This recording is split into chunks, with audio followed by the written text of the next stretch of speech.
हरिओम. लाओत्सेचा ताओबोध. योगदास श्री जयगणेश जोशी यांचे प्रवचन. युद्धाचे पीक. लाओत्से सांगतो, जेथे लष्करी राजवट असते तेथे काटे आणि काट्यांची झाडे झुडपे उगवतात. जेथे लष्कर तैनात केले जाते तेथे यथाकाळी दुष्काळ महागाई थैमान घालते. जेथे लष्करी राजवट असते तेथे बळी तो कानपिळी असा अलिखित कायदा असतो. कागदोपत्री जगाच्या डोळ्यात धूळ फेकण्यासाठी लोकशाही दाखवली जाते. प्रत्यक्षात तेथे मतस्वातंत्र्य नसते. बाह्य जगताचा आणि जनतेचा संपर्क येऊ दिला जात नाही, कारण इतर लोकशाही देशातील व्यक्तिस्वातंत्र्याचे वारे येथे वाहू लागणे सत्ताधीशांसाठी अनुकूल नसते. यामुळे जगात काही सुधारणा होत आहेत याचा अशा देशातील लोकांना पत्ताच नसतो. येथील सत्ताधीश सदा अस्थिर आसनावर बसलेले असतात, कारण पहिल्या सत्ताधीशाला उलथवून सत्ता मिळवलेली असते. एकदा सत्ता प्रस्थापित केलेला सतत जागृत राहून सत्ता टिकवत असतो, कारण त्याला बळाने दूर करून बहुतांशी ठार मारून तेथे बसण्यासाठी संधीचीच फक्त वाट पाहत दुसरा कोणीतरी प्रयत्नशील असतो, कारण सत्तेची महत्त्वाकांक्षा अनेकांना असते. अशा देशात चोरटी आयात तेजीत असते. सरकारी लोक लाच देऊन याला प्रोत्साहन देतात, जो तो स्वतःचा तात्पुरता स्वार्थ जोपासतो. देशप्रेम, देशाचे कल्याण हा विचारच लोप पावलेला असतो. यामुळे अत्याधुनिक वस्तू देशात उपलब्ध नसतात. त्यांचे आकर्षण जनतेला फार असते.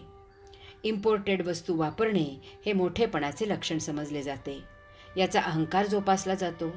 यात श्रीमंत गरीब असे सर्वच सहभागी असतात. यातच लष्करी साहित्यही चोरून आणले जाते. यामधून दर 2-3 वर्षांनी लष्करी उठाव होत असतात. देश सतत धगधगत असतो, अस्थिर असतो. जगातील अन्य देशांना येथे वस्तू खपवण्यासाठी बाजारपेठ मिळते. लाचलुचपत तर बोकाळलेली असते. कोणतेही काम पैसे खाल्ल्याशिवाय होत नाही. वेश्या व्यवसायाला ऊत येतो. बेकायदेशीर उद्योगांसाठी त्याचा सर्रास वापर केला जातो. अनवरस संतती वाढत असते. शिक्षणाचा गोंधळ असतो. हळूहळू प्रजा निष्क्रिय होते. बाहेरील जगतातील लोक येऊन येथे धंदा करतात. चैनीच्या वस्तूंची लोकांना चटक लागते. लोक ऐदी होतात. लोक नोकरी करण्याला प्राधान्य देतात. आळसापुढे गुलामी मजेची वाटते. उत्पादन इतर देशातील लोकांच्या हाती जाते. नवीन पिढीला चैन शिकवली जाते. उत्पादनाचे शिक्षण दिले जात नाही. कारकुनींचे शिक्षण दिले जाते. उच्च शिक्षण दिले जात नाही. स्त्रियांना छान चोखी शिकवली जाते. नाच गाण्याला ऊत येतो. रात्री हॉटेलमधून गर्दी असते. दारू आणि जुगार खेळला जातो. बाहेर ख्यालीपणा प्रतिष्ठित होतो. कुटुंब संस्था मोडकळीला येते. संस्कार इतिहास जमा होतात. याचा फायदा बाहेरील देश घेतात. ते सहानुभूती दाखवतात आणि प्रथम आर्थिक सत्ता आणि मग एक दिवस देशाची सत्ता येथील एखाद्या बाहुल्याकरवी स्वतःच्या हातात घेतात. संपूर्ण देश गुलाम होतो. कच्चा माल माती मोलाने बाहेर नेला जातो. शस्त्राचा मर्यादित वापर. लाओत्से सांगतो की यास्तव समंजस सेनापती त्याच्या लष्करी कारवाईचा हेतू सफल झाल्यावर तेथेच थांबतो.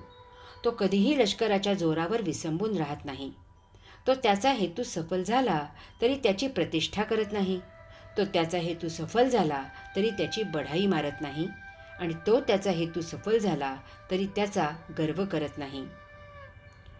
नैसर्गिक जीवन आनंददायी असते. तेथे सौख्य असेलच असे नाही, किंवा तेथे दुःख नसेलच असे नाही. परंतु या सुख आणि दुःख अशा दोन्हीतही तेथे सदा आनंद नक्कीच असेल. हॉटेलमध्ये त्रयस्थ व्यक्तींबरोबर मद्य आणि इंटरनॅशनल खाणे, चेहऱ्याची इस्त्री न बिघडवता काटे चमच्याने खात सौख्य मानण्यापेक्षा आपल्याच घरी कुटुंबियांसमवेत हास्य विनोद करत हाताने पिठले भाकरी ओरपण्यात निश्चितच महाआनंद आहे. मानवेतर प्राणी संपूर्णपणे नैसर्गिक जीवन जगतात.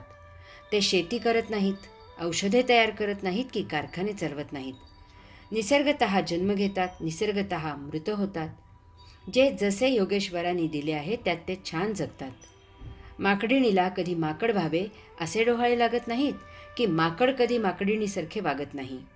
त्यांना कधी पृथ्वी उकरावी लागत नाही की पृथ्वी सोडून बाहेर जावे असे वाटत नाही. निसर्गाच्या विरुद्ध काही न करता निसर्गाचा तो जसा आहे तसाच त्याचा संपूर्णपणे स्वीकार करून ते मोठ्या आनंदात जगतात. योगेश्वरांनी येथे अत्यंत सुनियोजन करून विश्वाची घडी बसवलेली आहे. त्यात बदल करणे म्हणजे अराजकतेला निमंत्रण आहे. निसर्गाच्या विरुद्ध वागणे म्हणजे बळजोरी आहे. निसर्गाला अनुसरून जगण्यात कौशल्य आहे. निसर्गाला अनुसरून जगणे हाच सत्य आणि एकमेव धर्म आहे. जगात अन्य धर्म नाही. मानव ज्याला धर्म असे म्हणतो तो कोणाचा तरी अहंकार इतरांवर लादणे आहे.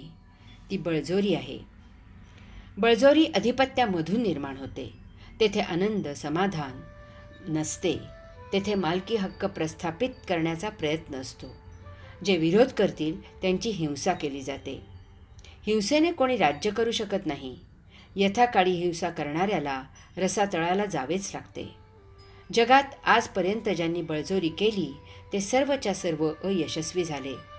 परंतु जेथे लोकशाही असते, स्वातंत्र्य असते, तेथे तथाकथित आधुनिक सौख्य नसेल, दुःख कष्टही असण्याची शक्यता आहे. परंतु तेथे आनंद समाधान नक्कीच आहे. जगात हिंसक सत्तापिपासू हुकुमशहा आहेत. त्यांच्यापासून सर्वांनाच धोका असतो. यास्तव शांतताप्रिय देशांनाही अत्यंत नाईलाजाने लष्कर सज्ज ठेवावे लागते. परंतु अशा देशाचा लष्कर प्रमुख नेहमी मर्यादित लष्करी कारवाई करतो आणि तो तेथेच थांबतो. याचे ताजे उदाहरण म्हणजे भारताने पाकिस्तान विरुद्ध केलेली कारगिलमधील लष्करी कारवाई. हरि ओम.